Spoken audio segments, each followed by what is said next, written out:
So in each of our first three sessions, we have used one of the prisms through the Psalms to understand Right. that the 150 Psalms are each attempts, at least, to express some form of personal theology. Right. Uh, and this particular Psalm, I lift up my eyes to the mountains. From where will my Will help my come? help come? This is a different question, in the sense, from some of the other questions that we have considered. Help. That human beings, we have an awareness that we are incomplete in and of ourselves. And so we believe on some level that every person needs some help, that part of our being imperfect, mortal beings is that we can't do it all ourselves. So if we can't do it all ourselves, where do we get help from? And Psalm 121 expresses this. And as you may have heard at the very end of that musical presentation by Nefesh Mountain, and it's accessible on YouTube. And if you like that sort of thing, by the way, you can certainly recommend it to Rabbi Blake or Cantor Kleiman or anyone if you would wish. Certainly, they travel all over the world. And Nefesh Mountain, I thought that by having a different genre, in this case, just as Barbara said, bluegrass, that expresses both in Hebrew and in English, the Psalm 121 may be relatable to some of us. That one of the times in which we relate directly to God is when we feel we need some sort of help, that we recognize that on our own, at least, or given our own devices and our own power, we are unable to achieve what otherwise we would be seeking to. Now, today's session, we're going to be dealing with a few of the more challenging elements of developing a personal theology. And in particular, I was moved speaking last week with one of you about troubles and evil and pain in the course of one's life. And how is it that each one of us, in some way, gets out of bed in the morning and isn't just, paralyzed and completely depressed as a consequence of something that happened either to someone that we love or could even, of course, happen to ourselves. And I hope we love ourselves as well. And I'm going to begin with a brief reflection from my personal theology. I was not even yet a rabbi. I was in the third year of rabbinical school, so I was probably about 23 years old. And two first cousins, Stephen and Susan were their names. Stephen at the time was head of psychiatry at Albert Einstein in New York, and his spouse Susan, my cousins, was serving as the associate curator at the Frick Museum.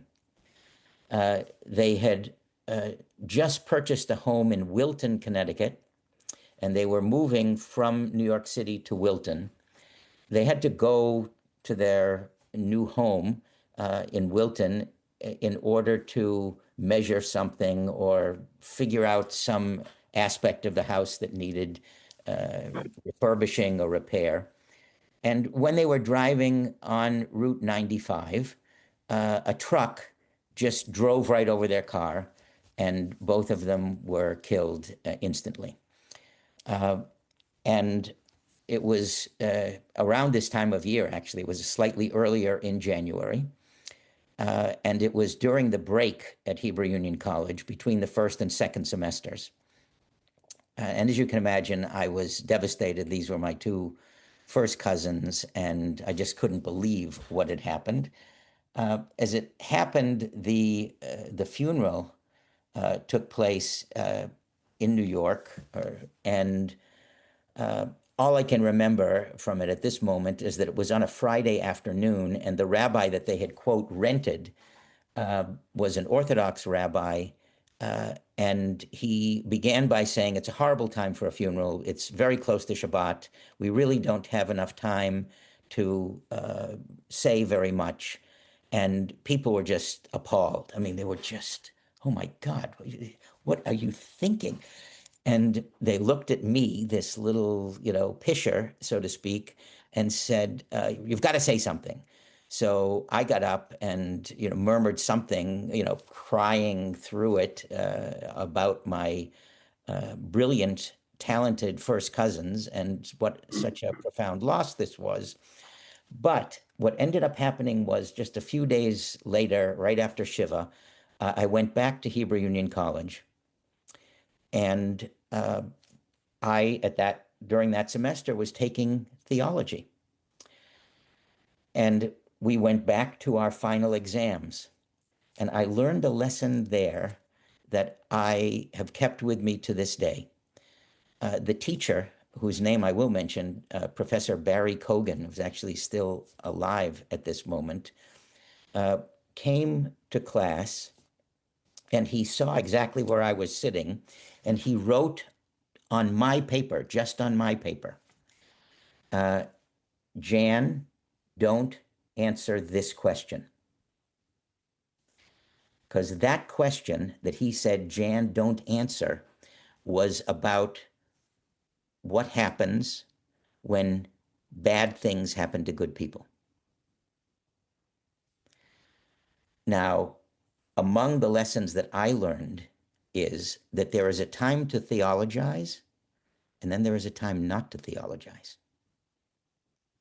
That when you're in a valley in the course of your life, that's not the moment to engage in philosophy and some kind of cerebral activity.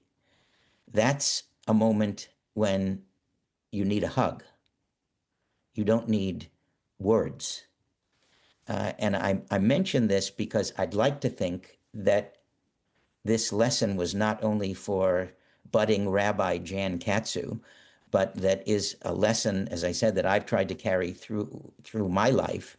That when I or someone that I love has been in an accident or has received bad news or etc., it's not the time that I pull out one of my books of theology from the library in order to understand it. It might be a time that I pray. It might be a time that I sing. It might be a time that I hug one of our children or grandchildren or call a friend. Uh, and I don't know if what I am saying and seeking to extrapolate from relates to you, but I'm going to pause for a moment and listen if there are those who, in the course of your life, have learned a similar lesson.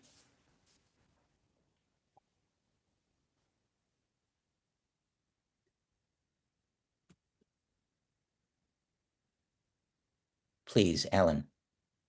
Well, what you said about theologizing,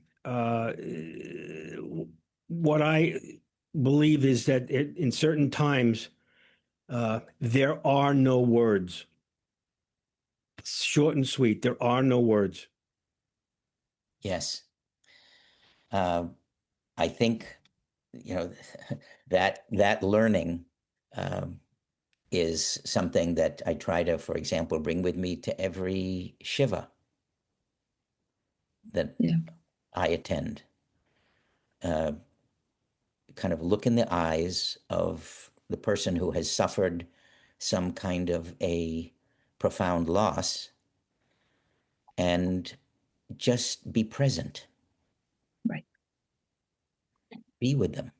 Mm-hmm. And, that is also uh, a theological expression. Sometimes it is the case that silence speaks volumes. Please, Barbara. Are you raising your hand? Oh, yes, yes. So if you go to a shiva as a rabbi, and either as the officiant or a guest, and don't have words of religiosity, is it confusing for the person who's grieving that, oh, the rabbi should say something? I mean, I happen to agree with you that words can't express how horrific it is, but I would wonder, it's the expectation that you, above everybody else, should be able to give some words of wisdom. I love the question, and the first place I went, at least my mind went, was one of the things that I used to love to do when I was serving as a rabbi in different contexts is to spend time in the early childhood center. And I would remind myself that I don't know any more about God than any of these 2- and 3-year-old children. And sometimes they may know more than I. So I tended, and this was just me, this is personal theology, not rabbinic theology. For me, I was willing to risk saying too little. And if it was the case that someone, say, asked me a question, I might think about what Barry Cogan did to me and was my teacher. I learned more in his saying, Jan, don't answer this question now, than I would have had I written some brilliant essay at that moment. I don't know that I was capable of writing a brilliant essay at that moment or at any moment, but the point being, I think that there is a profound place. I mean, maybe for you, I don't know any of you well enough. Sometimes I don't know myself well enough, but think of how you spend time during what is called the silent prayer or the private prayer. And one of the questions, and I'll tell you what one of the questions in our final session will be, is when is a time that you've really prayed? Now, that is a question, by the way, that I've asked at conferences of rabbis. And sitting in a room with this number of rabbis or more than this number that are in our current Zoom room, there are rabbis who at least said they've never really prayed. That doesn't mean they haven't recited prayers. That doesn't mean they haven't led prayers. They have for decades. But really praying is something that I think is an expression of a very personal theology. And I would say for me, what Barry Cogan taught me has become part of, quote, my personal Torah. That I may disappoint somebody. Barbara, you're right. I may have disappointed someone when I didn't say, well, the 82nd Psalm says this, and Rabbi Heschel says this, and my grandmother used to say something else. And by the way, my grandmother at times was just as wise as Rabbi Heschel or Psalm 139. I tended to err on the side of hugging, smiling, being present, making sure that I wasn't in a rush to get out of there. And, I've got another appointment. No, not at all. I'm here. And, it's one thing to sort of take attendance and show up. It's another not to be perfunctory, but to listen. Sometimes that takes a theological perspective as well. Audrey. Well, I it's very uncomfortable to not be able to arrive at a theology. I think I said some of this last week. And I've lost quite a few friends in the last year and a half, and out of nowhere, I mean, just awful. But I don't have to even look at that. I can look at the world, and I keep struggling. How do you deal with this? And it's not a question where you can be silent or give somebody a hug. And it's very, very uncomfortable. And I would hate to think that I would go to the end and have no answer whatsoever, but it looks like that might happen. And I think it's wonderful if you can have some sense of closure or acceptance of a belief, but I don't know how you can arrive at that under all circumstances. I mean, I wish I could. Look, Audrey, and then Arlene, I see you, Yeah. your question. Audrey, I have enormous respect for what you just said and the experience that you have related. And I hope it's the case that it's been clear from the outset that I am not seeking to represent myself or Jewish theology as an attempt to persuade people. This isn't like a I'm sorry. This is not a course seeking to suggest that there is something correct or right I or know that. wrong. It's much more, from my perspective, a sense that if you are able to resonate with either something that I say or something that Abraham Joshua Heschel said or something that Nefesh Mountain prayed or any of the texts that we're going to look at, that you have a friend. You're not alone. And you are absolutely not alone in saying, this is a horrible time in which we're living. I never thought that we'd see the animus, the authoritarianism, the fascism, the anger, the fear, the ugliness that we are experiencing and I know I didn't, but so how do we deal with it? Well, one of the ways, and I think I mentioned Viktor Frankl and Man's Search for Meaning. I keep coming back, to that as part of my Torah. What does Viktor Frankl say in that book? Well, among other things, three things. What makes life worth it? What makes it meaningful? And he said, well, you need relationships with people who you love and who love you.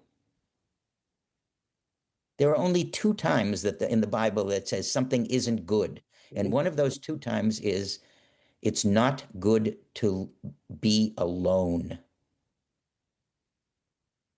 That we are social creatures. We need others, whether it's on Zoom or in person or however you choose to relate. We need a community of some sort. That is what I understand WRT and other Kehilot seek to do. Say, I can't do this alone. I'm going to be with others. And my personal theology includes, and I realize this is not a perfect sentence in English, but to me, you are who you're with. You choose to be with people. Mm-hmm.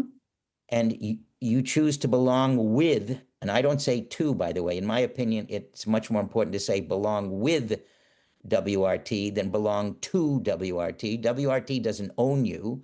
It doesn't possess you. You make choices to belong with people at WRT, for example.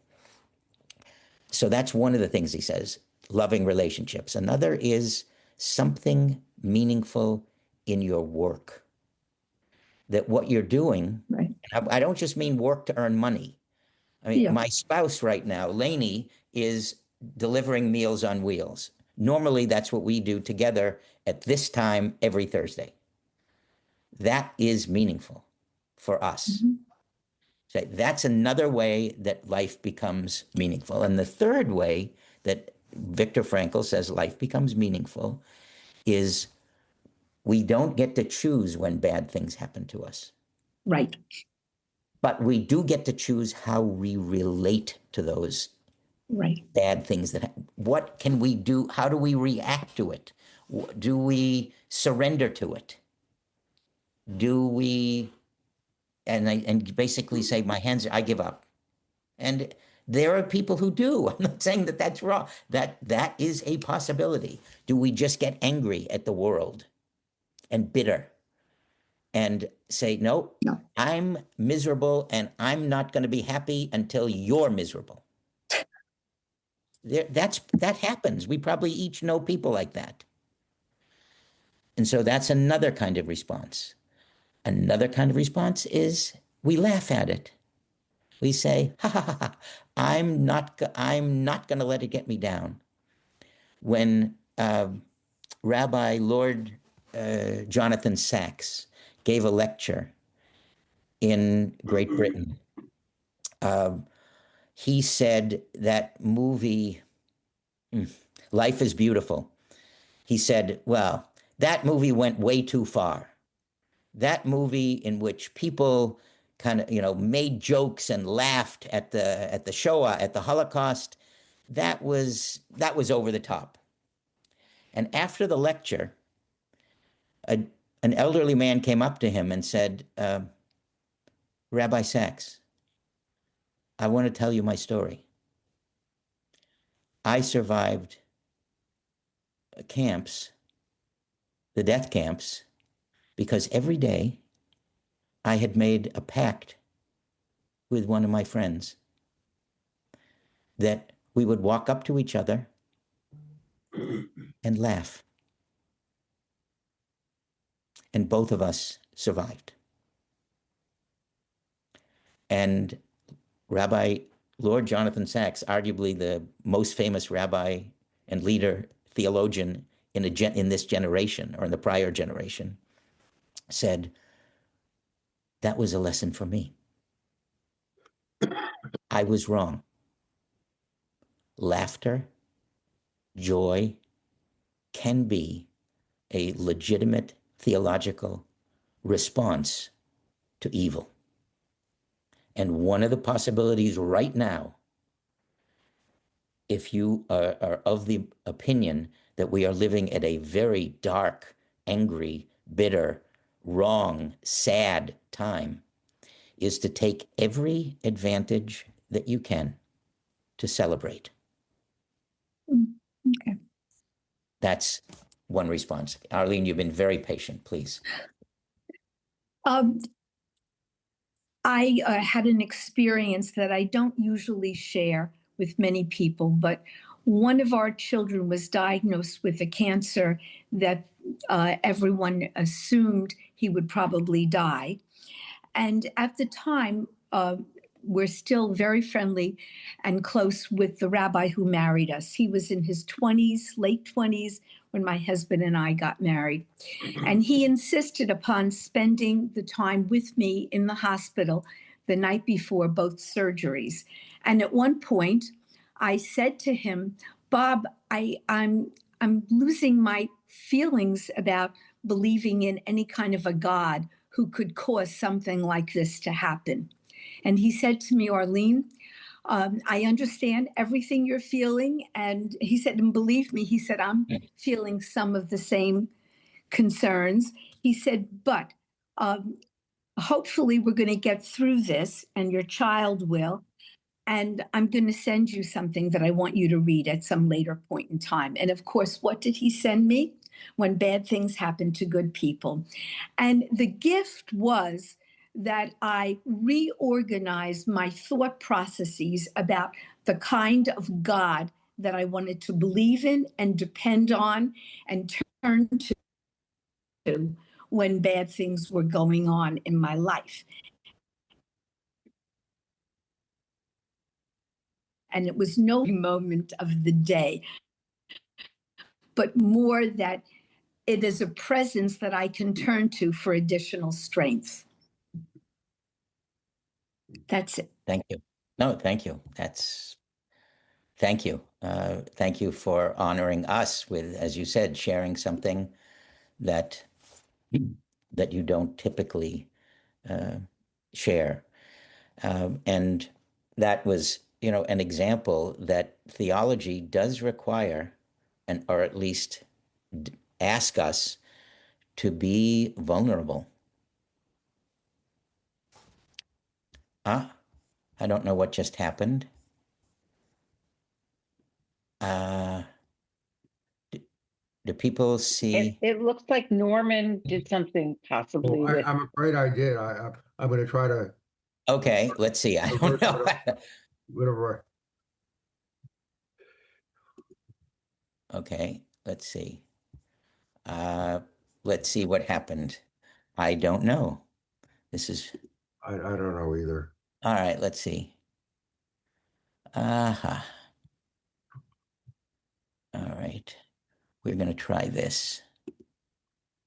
Jan, I'm back. Are you? Yes. Do you see? I see. Yeah, Do you we're see all. now a page? Does I just everybody? Yes, I just it's see on you the talk. screen. It's on the You see a screen. page on the screen that says Yes. G, etc. Okay, Yes. fine. Here is an example of one of the approaches to understand personal theology through the lens of prayer. The rabbis basically invented a formula for prayer that actually we can now recite when in the study in terms of the study of Torah. Let's recite that prayer, and then I will seek to explain how it sort of unfolds a theology. Baruch, please join me. Baruch atah Adonai Eloheinu melech haolam asher kidshanu b'mitzvotav v'tzivanu la'asok b'divrei Torah. Praised are you, Adonai, our God, sovereign of the universe, who has sanctified us with mitzvot and commanded us to engage in words of Torah. The first words, Baruch atah Adonai Eloheinu melech haolam asher kidshanu b'mitzvotav v'tzivanu, each of those words is an expression of theology. Baruch comes from the word in Hebrew for knee. As it says here, the opening word of the blessing formula is derived from the Hebrew word for knee, which is berech. It is an immediate reminder of our status is that of servants to God. As much as we think we are in control of our lives, when we praise God, we acknowledge that we are all students of the same divine teacher. The blessing formula begins with a prescription for humility. We depend on God. Now we're going to come back to that phrase, but I wanted to see everybody's face first, because that already is the opening gambit. If we're playing chess, that's the first move, so to speak, in Jewish theology through the lens of the rabbis. That as much as you think, any one of us thinks we're in charge, we're not in charge. Berech, as I said, the word for knee, bend your knee. That's first. Recognize you are not the master. We, individually and collectively, are, as it were, servants. And so the very first aspect of Jewish theology through the formula for prayer is you're not God. Is that clear? Comments, concerns, questions? Baruch. Every time you say the word Baruch. And yes, please, Judith. For me, our sanctuary is truly my sanctuary. And it's the location just being, and I've had 2 deaths in my family this January, and it's the yard side of my husband. So last Shabbat was really, really heavy for me. But being in the synagogue, also the clergy has been wonderful and supportive, so have people have been wonderful and supportive. But just being in the sanctuary, it gives me peace, and it always has. There's something about it that I feel surrounded. And in that service, there was something else that happened. There was a naming of a teenager who took a Jewish name, a Hebrew name. And it Yes. was very beautiful. She was surrounded by family, and I thought, oh, this is beautiful. And all the anger and the attacks at certain things that are going on in our society are so sad. But here's beauty, and that made me cry. I think it was just my sensitivity. It just it was an enveloping kind of thing. And then there was a couple that was recently married that got up and received the blessing. So just being surrounded by that sanctuary and the blessings, it was like blessing. I felt blessed also. And I have to tell you, I was also taken out to lunch this week by two friends just because of what has gone on. That was a blanket for me. So there's these connections, human connections, and the location of going to a sanctuary. By the way, I also I am finding pleasure and holiness in just streaming services. I don't miss. That's my Friday night. If I'm not there, I'm streaming it. There's just so to me that's surrounding by God, and that's it. That's not it. That's everything. That's really quite moving. Amen is what I would like to say after that. But I think Judith and each one of you and others here are demonstrating actually something that I learned when I was a doctoral student at Hebrew University from a professor named Michael Rosenack, that you have to be open before you can become committed. And you were expressing openness. Yes, you were present, but you were also open to being moved, to being inspired, to being lifted up. Your sanctuary, yes, sanctuary means, as you probably already know, safe place. You have to feel safe. You can't learn if you don't feel safe. You can't be open. You can't be vulnerable. And you, I don't think, can even be fully oneself without a sense of feeling safe somewhere, whether it was safe out to lunch with friends or safe in a sanctuary with fellow congregants, or safe witnessing someone choose a name and an identity as a Jew that the people, as it were, had reasons to rejoice because our family, the Jewish family, as it were, is growing. All of these are reasons, I would say, for hope that the way it is not the way it has to be. It is, and we're not living in denial of the ugliness. And someone mentioned Harold Kushner's book, When Bad Things Happen to Good People. Conservative rabbi, no longer alive, from actually also from Massachusetts, Natick, Massachusetts, I think is where he served. And again, another very personal expression. Yes, he wrote that book for us, no question, but he wrote that book for him as well. And I think if Rabbi Blake or any of your rabbis now or ever was on this Zoom, they would say some sermons and some classes, they're glad there are other people there, but they're really giving them for themselves. That's what they need to both teach and learn. And, it works better in Hebrew, I'm afraid, than in English, because in Hebrew, the word to teach is the intensive form of the word to learn. That's not the case in English.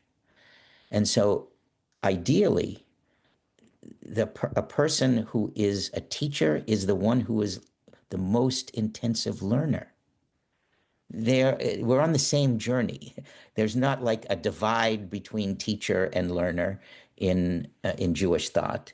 It's a recognition we're all learners, and so there are some that may be in certain areas ahead, if you will, of others. But we're all, as it were, on the same continuum, on the same path. Now, the second word after Baruch is Atah. Atah is, if this was French, it would be tutoyer. It's very intimate. It's personal. It's when you take a look, we're about to read again the Aseret HaDibrot, the 10, what are often called the 10 commandments, which aren't really commandments, but that's another whole story. 10 utterances. And the second word is, and those are all addressed to each individual. And so there is a reminder immediately following a sense of you're not God, but you do have access to God. Each one of us, every age, every stage of life, that if you wish to be in an intimate, what Martin Buber spoke of as an I-thou relationship, or I-you relationship, if you wished an intimate relationship to God, you have access to it. And indeed, whenever we say Baruch Atah, we are acknowledging, or at least our mouths are stating, that this can be an I-you relationship. Adonai. Adonai, as you probably know, is itself like a euphemism, because the name of God is ineffable, it's unpronounceable. And the rabbis gave, Adon means master. Adonai would be the plural of masters, would be masters, by the way, and it would mean, and just a nod for a moment to Christian theology, it would have to be a minimum of 3, because that's where the triune deity comes from, the Trinity comes from, because Adonai there's a special form for a dual, so it can't be 2, so it has to be at least 3. If you believed that Adonai means my masters. However, as I said, in Jewish theology, that is not a plural. It is a singular, and it is a special kind of singular word that is an aspect of God that is compassionate and loving. We read last week in the Torah that at the very beginning of the Torah portion, Va'era, God says, the ancestors in the book of Genesis only knew me as El Shaddai. They didn't know me as Adonai, which, by the way, is a little bizarre because there are very explicit statements in the book of Genesis where Adonai talks to Jacob and talks to Abraham directly. And so what is going on there? That's a whole other kind of theological question. But Adonai ends up being an aspect of God. There are multiple names, hundreds of names of God in Jewish thought. But the Adonai is immediately following that you're not God, immediately following that you have access, each individual on an intimate basis to God, to be in a direct conversation with God. Adonai is not just any part of God, but the part of God that is forgiving, the part of God that is loving, the part of God that is compassionate, the part of God that is empathic. Eloheinu, not just you. Eloheinu means ours.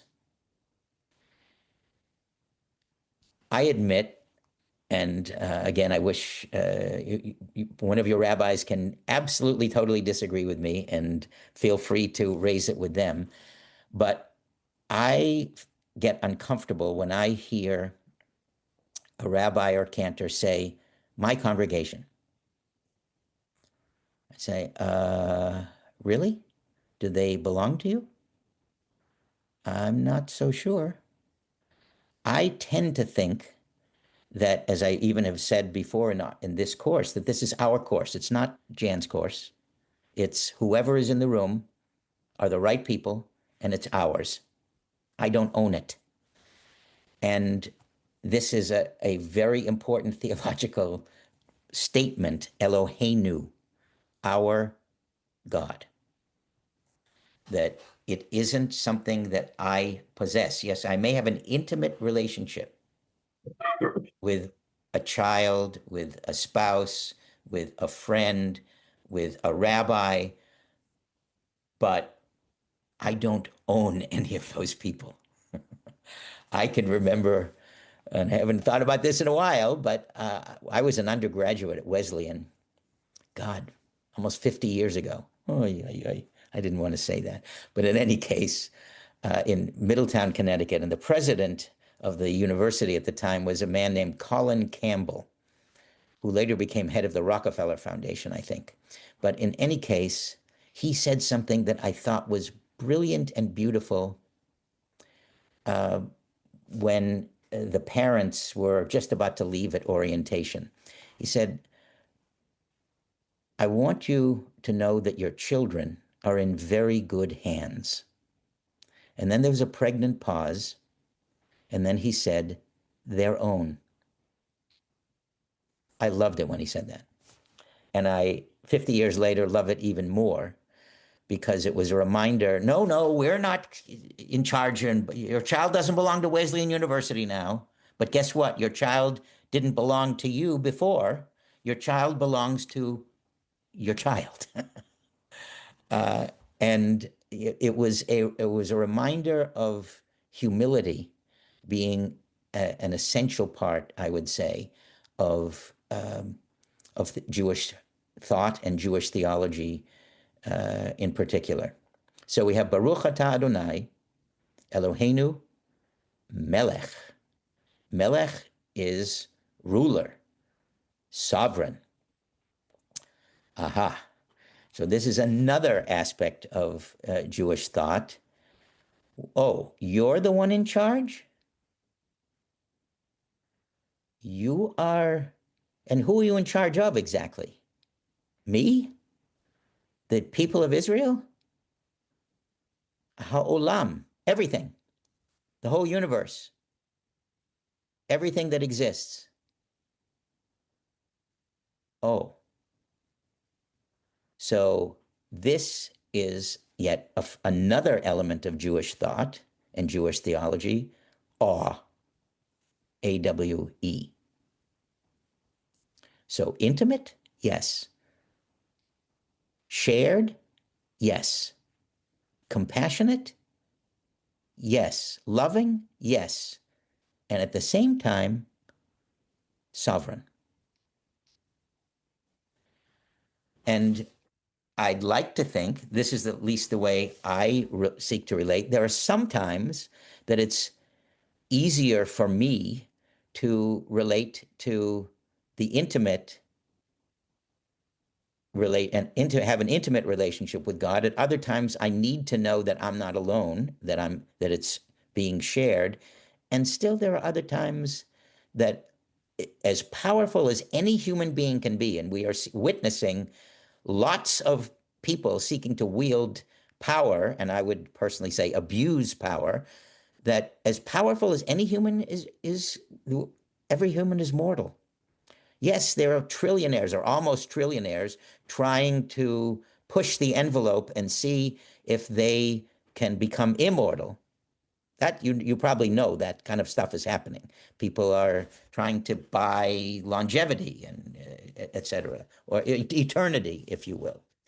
So as much as that is seemingly up for sale, this is the Jewish theology said, no, that is not possible for human beings. Asher Kidshanu, who has somehow separated us. Kidshanu we often relate as who has sanctified us or consecrated us. The origin of the word kadosh is real. I mean, as much as we would like to perhaps hide behind a sense of holiness or sanctity, its root origin, its etymology is separate, differentiated. You are other. You're not like others. There's something unique about you. So this is hard that at the same time we said this is the God of everyone, Melech HaOlam, Asher Kidshana, but I have taken you as a people. Again, in first person plural, Kidshanu. I haven't separated you out, Jan Katzew. I've separated your people out. And this is a hard one. Separated you out for what? Separated you out because you're superior? I'd like to think not. And there's lots of evidence that there's no sense throughout history of Jewish, quote, superiority. But difference? I'm comfortable with that. But I would not try to convince anyone else that you should be comfortable with that. Barbara. So when Jews say they are the chosen people, Yep. doesn't that intimate that they are superior?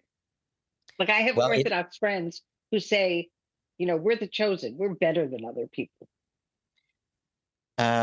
Well, I have Reform friends who would say the same thing, but in any case, I would say that there are multiple responses. One is we were, quote, chosen and separated out, which means not that we have extra privileges, but that we have extra responsibilities. That rather than hide behind or gloat even over the disproportionate number of Jewish Nobel Prize winners and say, here it is in physics and economics and medicine and on and on and on, that we are superior, it's, what comes with wisdom? What responsibilities come with expertise? Is it the case that people who are in power should be sharing it or should be keeping it? These are choices all of us, I think have to make. So one of the ways, as I said, that it's possible to deal with, we say every time we bless the Torah, you come up, you do an aliyah, and you say, Asher Bachar Banu, God who has chosen us. Very, very clear, the Reform movement did not change that statement, did not change the prayer formula. It's still Asher Kidshanu b'mitzvotav vitzivanu, and who has commanded us. Again, a reminder that what the relationship in that prayer formula to us is one of commandments. When I became 13, I didn't become bar zechut, which would mean a child of entitlements or a child of rights or a child of privileges. I became bar mitzvah. I became, now I have responsibilities. Now people have expectations of me. So one of the challenges, I think, in terms of being a Jew in the United States is that we live in a milieu, in a culture in which we have inalienable or unalienable rights. Whereas in Jewish life, you don't have inalienable rights. You have inalienable responsibilities. The word for rights does not exist in the Torah. The word for rights does not exist in the Talmud. The word for rights does not exist in the Shulchan Aruch. Nowhere. It exists, obviously, starting in particular in the 19th century. And what ended up happening was, you probably have read around the time of the French Revolution, one of the more famous / infamous statements is with respect to how the French were going to relate to the Jewish people. As a people, Jews, you're a fifth column. As individuals, you have rights. If you wish to become French citizens, you may, but we need to know that you are loyal to France. Am I being clear? The issue of dual loyalties, you probably have studied it even in the United States with like Louis Brandeis speaking when he was head really of the American Zionist movement prior to becoming Supreme Court Justice. He spoke about how being a Zionist and an American Jew were coexistent and indeed supported one another. Yet, when he became a Supreme Court Justice, of course, he left his position as head of American Zionism. So this is an ongoing tension, no question about it. If we're chosen, what are we chosen for? Or do we simply reject chosenness like Mordechai Kaplan did? The Reconstructionist movement changed the blessing that is before the Torah reading. Some of you have probably been to Reconstruction. It's very close by in White Plains, right? You've been to, is it Beth Am Shalom? Beth? Somebody would know the name of it. Gosh. Yes, so you've been, and I suspect you've used their Siddur, and it doesn't say Asher Bachar Banu Mikol Amim, God who has chosen us from all of the peoples. It says Asher Kervanu La'avodato, God who has brought us near to divine service, which was, by the way, not an original blessing. It was a blessing. If I use the word Karaites, is that meaningful to anyone? Yes. Okay. The Karaites were, for a while, about 1,000 years ago, more prominent than the Rabbinites, than the people who followed the Talmud. The Karaites were people who denied the authority of the Talmud, of the rabbis, and said, we rely exclusively on the Torah. And we believe that we have a literal, direct understanding of the Torah. Now, of course, the Karaites, there are only a few hundred of them, if that, at this point. But that was their blessing. They took out Asher Bachar Banu about 1,200 years ago and said, we are uncomfortable with the idea of chosenness. We are going to use Asher Kervanu La'avodata, God who has brought us near to divine service. So if you're uncomfortable with the notion of chosenness in any sense, there's definitely an expression of contemporary Judaism that you could identify with theologically. Am I being clear? Yes. Okay. So finally, in this prayer formula, the last word, vitzi vanu, who has commanded us. So it's one thing to be bar mitzvah, bat mitzvah, bar mitzvah, etc. It's another to feel as though we as a people have been given explicit commandments. Now, I mentioned already that in just a week or two, we're going to be again reading the Aseret HaDibrot, what are typically called the 10 Commandments, or the 10 utterances. Does anybody remember what the first of those is, the very first of the 10? Anochi Adonai. Yes. Anochi Adonai, I am God who led you out of Egypt, out of the house of bondage. Now, what's the command? I am Jan Katzew, and I am sitting in my study in Cedarville, Massachusetts. So what? Yes, George. I think the command is to remember. It's a core, to remember the very first thing. Well, you would be in very good company. This, by the way, has been a question for not just hundreds of years, but thousands.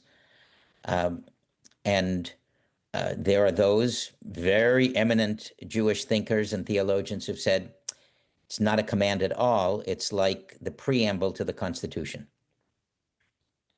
Others have said it is a command, and it is a command indeed that we need to remember exactly what I imagine George was alluding to, that this is the God who brought us out from slavery to out of slavery in Egypt.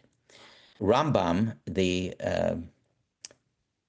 theologian, philosopher, very often described as the greatest of Jewish thinkers, said the following: not only is it a command, it is the preeminent command, because before you can accept any commandment, you must accept the commander. And when I am with a group of educators, for example, one of the lessons that I seek to convey is that before you can teach any subject to anyone, it is incumbent upon you to earn becoming their teacher. That first, if you are able to earn the respect that you merit being their teacher, then you can teach them almost anything. But until then, good luck. And it's one of the reasons, as you probably know, that in the military and in other contexts, people wear, epaulets and have all of these accoutrements that indicate this is who I am, this is my identity, and you need first to accept that I'm the admiral, and before you can accept any of the things that I say in terms of a specific commandment. So the introductory words to blessings that the rabbis coined, and by the way, none of this, what I've said, this is not part of the Bible. This is part of the Siddur, of rabbinic thought, of prayer, etc. The prayer formula is, I think, a very profound expression of Jewish thought and Jewish theology. We are going to try now to take a poll. Let's see. All right, here, I'm launching it now.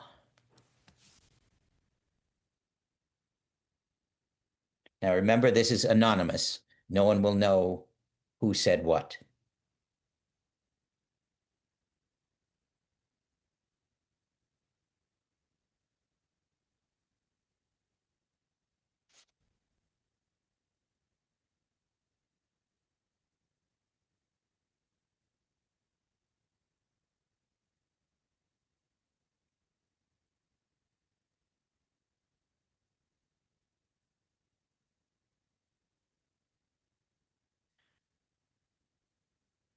We have about 15 seconds more.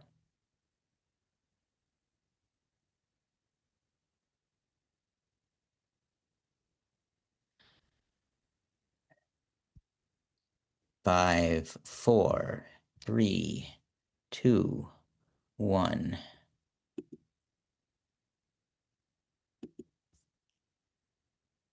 Can everybody see?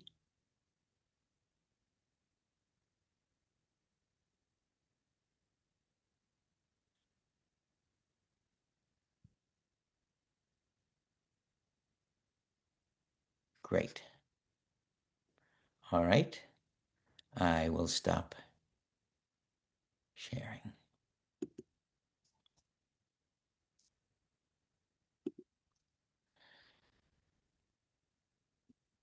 Excuse me, one sec. I felt that there was something wrong with me that I couldn't, that I put no, not yet. But I'm glad I was in good company. Well, I hope you realize that there's absolutely nothing wrong, not only with you, but with anyone. There are no incorrect or wrong responses here.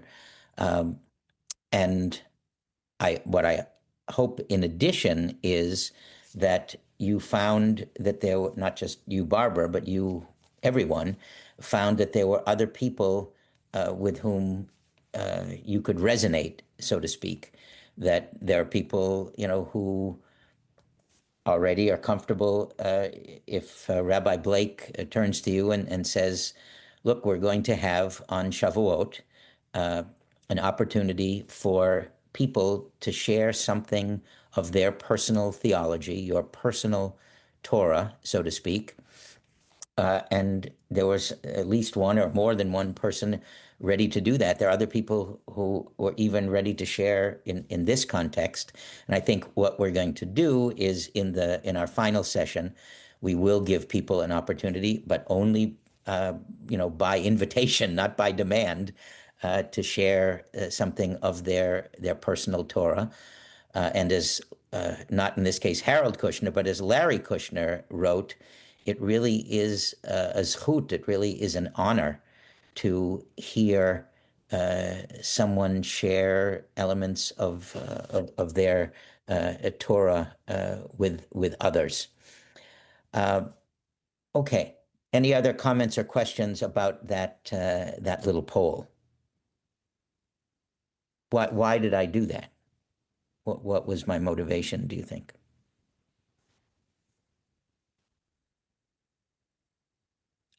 I don't want to be opaque.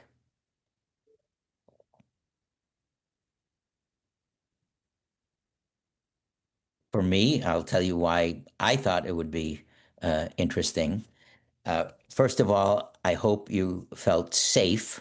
Someone used the word sanctuary earlier, and I hope that even though we're not physically in a sanctuary, I hope you feel that this milieu, this environment is a safe one, and that you can express yourself any way you wish, and that you're not going to be, judged or in any way assessed, and that there's nothing wrong that one can say.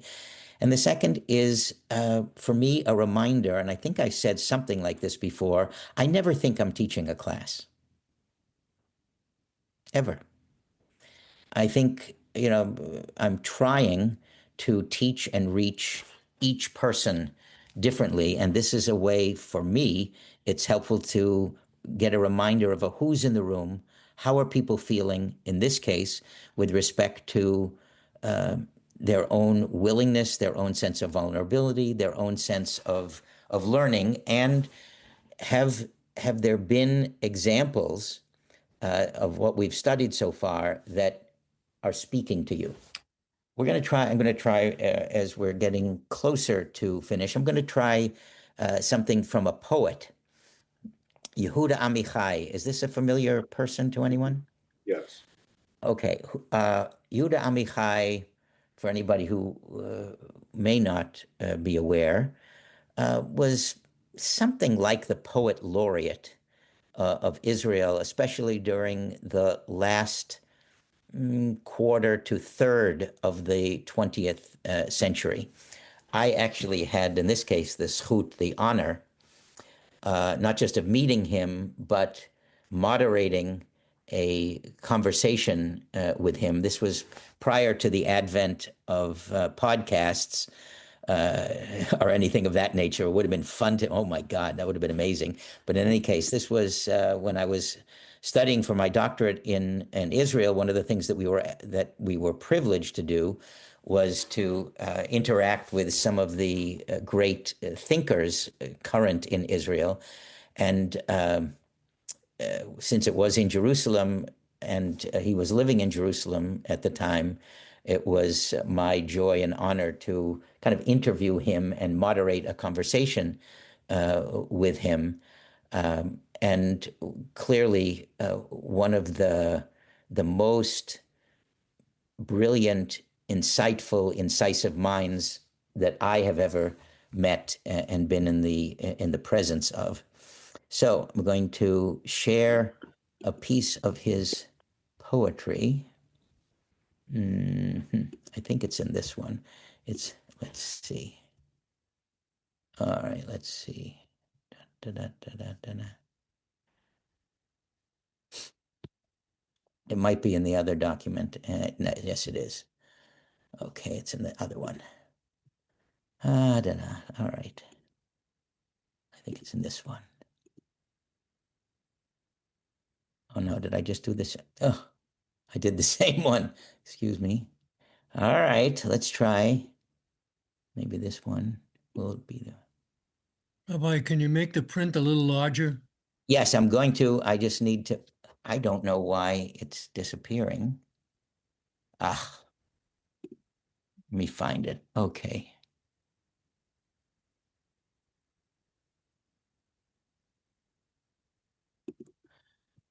All right, let's see if it's in this one. There it is. All right.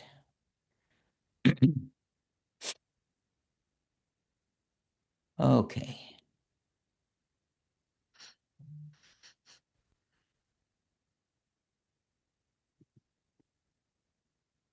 All right, now I'm going to try to make the print larger.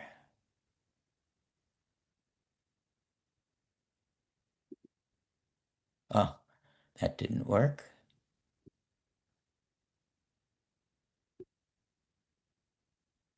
Can everybody see this? Yes. Okay, great. Would someone be kind enough to read where it says from the book of Esther?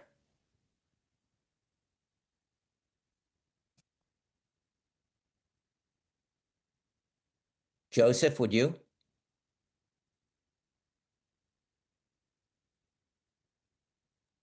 I'll read Yes. it.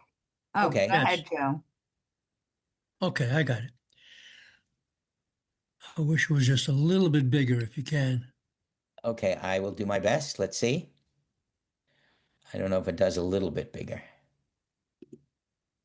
Oh, okay. Too much. Go ahead. Go for it. I'll just move the cursor. Go ahead. Okay, from the book of Esther, I filtered the sediment of vulgar joy, and from the book of Jeremiah, I think you can make it smaller again. It's I'm more sorry. comfortable if I can see the whole sentence. Yeah, okay. I got it. I filtered the sediment of vulgar joy, and from the book of Jeremiah, the howl of pain in the guts, and from the Song of Songs, the endless search for love, and from the book of Genesis, the dreams of Cain, and from the Ecclesiastics, the despair, and from the book of Job, and with what was left, I pasted myself a new Bible. Now I live censored and pasted and limited in peace. And in peace. A woman asked me last night on the dark street how another woman was who'd already died before her time, and not in anyone else's time either. Out of a great weariness, I answered, "She is fine. She's fine." Thank you. Among the adjectives that I think would be appropriate to describe Yuda Amichai would be the word irreverent, delightfully irreverent in many respects.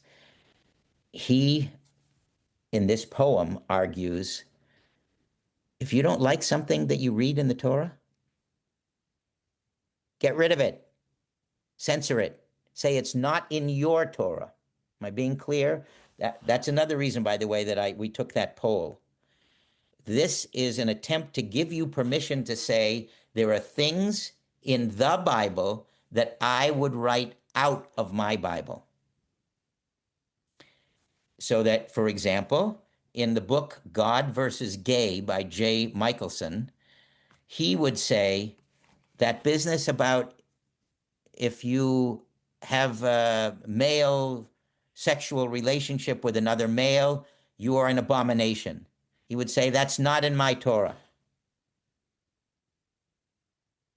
Or if you don't like that the Torah says, if your child is rebellious continuously, you can stone that child. If you don't like that, that's not in my Torah. And he, in that poem that we just looked at, or part of a poem, he said, in the book of Job, is the book of Job, is that familiar to you in some respects? The book of Job begins with Job losing everything in his life. He, Amichai, would take Job out of the book of Job. And then he says, my life, I live censored. And as a result of censoring out those things that I reject, I can live in peace. Now, is that a classic rabbinic theological perspective? No. But that is a perspective. And if Yehuda Amichai can express it, hey, it's good enough for him. It can be good enough for a lot of other people. So I'm trying to, in case it isn't obvious, to create kind of as wide a berth as possible for Jewish theology and say, Jewish theology is not any one thing. Meir Kahane, is that a familiar name to people? Yes. I almost wish it weren't, but the reason I'm mentioning it is I couldn't fathom agreeing with anything that he articulated.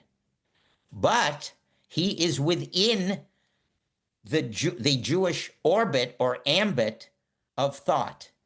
I can't deny that he was Jewish. He was. Just I can't deny that Itmar Ben-Gvir is Jewish, or Smotrich, or people with whom I fundamentally disagree on everything. They're part of the mess. They're part of the family, so to speak. Yes, even Jay. No, I was going to say, extending Amichai's theory of taking out what you don't like, what don't agree with. What happens if you take out too much? What then do you have? What's too someplace much? Else. What? Tell me what too much is. Well, I don't know. I'm not sure at what point. But no, I think it's, look, we did mention last time atheism. That is to say, a belief in no God or gods. And I think I even mentioned the fact that when surveys have done, anonymous surveys have been done of like leading Reform rabbis and cantors and educators, et cetera, a very high percentage of them categorized themselves as atheists. So just by virtue of that alone, it's clear that you can see yourself as a Jew and not believe in God. Atheism is, to me, a theology. And so that goes as far as I could imagine on one side of the prism, so to speak. If, however, you believe there are multiple gods, you have polytheistic beliefs, that I would say is out of the ken or the framing of Jewish theology. But we go pretty far. I mean, I don't know if you've ever seen a text of what's called a mikraot gedolot, a page in which there are, let's say, could be just a few verses of the Bible and all kinds of commentaries. And you can find two commentators who completely disagree with each other, who would say, actually, I can think of one of the more irreverent commentaries saying, the wisdom of this other person is between his legs, not between his ears. Okay? That's about as graphic as one can get of this guy is just off the planet, has no idea what they're saying. But this ends up being codified in, centuries old documents. It's not just now that rabbis disagree with each other, blah, blah, blah. This is, you're a fool. You don't even belong, on the page, so to speak. So I think that it is, from my perspective at least, possible. And I've got a stack of books. Here's one, by the way. Can you see this? Torah Queries. This is a book that reads the book of Exodus, this week's Torah portion, and said, the book of Exodus is a coming out story. Am I being clear? Is a coming out story, and it is time for people. Michelle, I saw your hand go up, so I apologize. We'll speak to you anyway. So it says, and that is a legitimate reading of the book of Exodus, that it is for gays, lesbians, intersex, transgender folk to say, it's time to come out of your Egypt. One of the most meaningful Passover Sedarim I have ever been at was when each person spoke about their own Egypt. I still remember it. It was at our home almost 20 years ago. What's your Egypt? Michelle, please.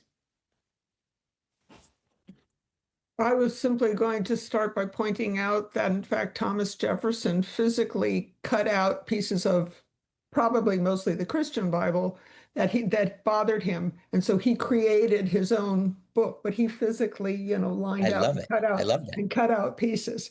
The second thing is that, although you've kind of rather made the point, I think, is that the Yehuda Amichai's position and traditional Judaism, I think, are completely, traditional interpretation are completely in sync, because as I see it, while a lot of what the rabbinic Talmud and later rabbinic writings do are find ways to apply Torah, they also are, there's an awful lot in there that seek to justify things that in fact they can't justify, and so they try to explain them away. Yes. Doing that. So on one hand, you could say, I'm not going to pay attention to it. It's not in my Torah. On the other hand, in fact, there's some enough twisted logic in there that has things, 180 degrees away.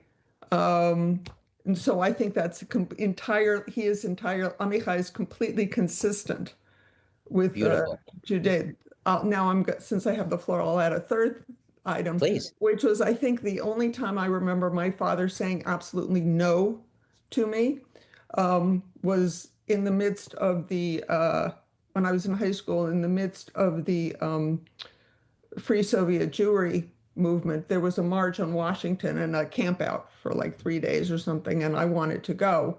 And my father said no. In fact, I believe it was because it was at least partially organized by a Kahanas group.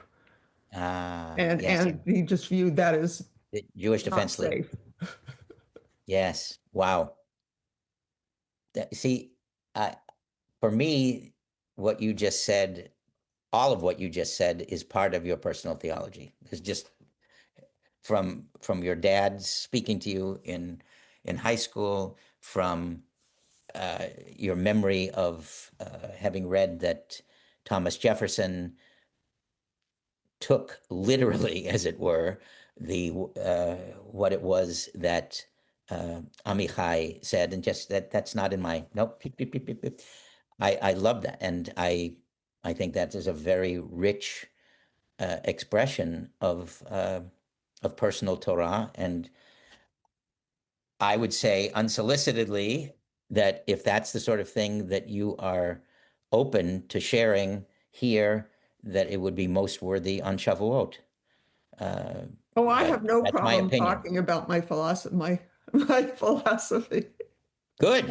Not only shouldn't you have a problem, you could be leading it. You could be teaching it.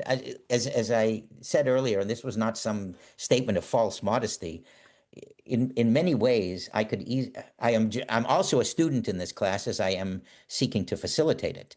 I learned from who you are from comments that each of you make, and consider it relatable to your own personal Torah and theology. So I'm certainly very grateful for that. I'm going to finish off with, I think, a statement that I made when I was given an opportunity at an ordination ceremony at Hebrew Union College to offer a benediction.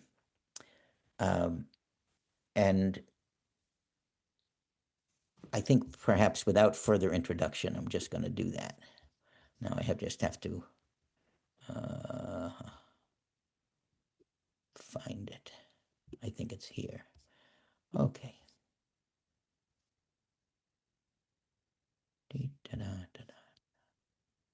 Oh, come on. Where is it? Sorry if you need to close your eyes while I don't want you to get dizzy while I'm looking for this. It's not on this document.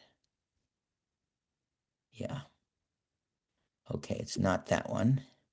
I have to find it. Sorry. Let's see if it's this one.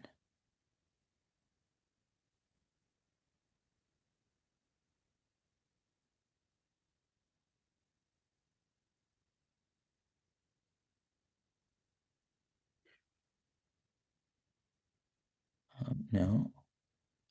All right. I will find it eventually.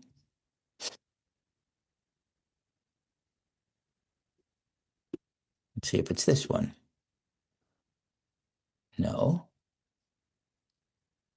Come on.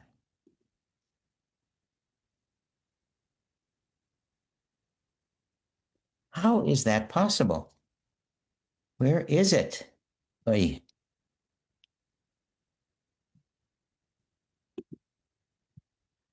Give me a moment. I will find it. All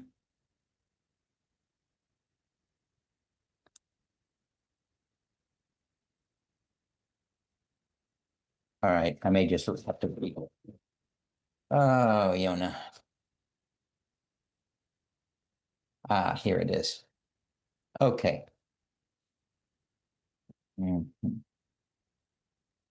I did find it. Here we go.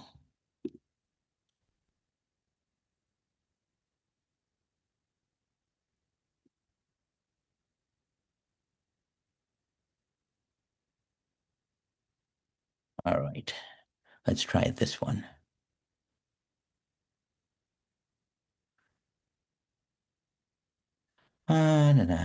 Cook.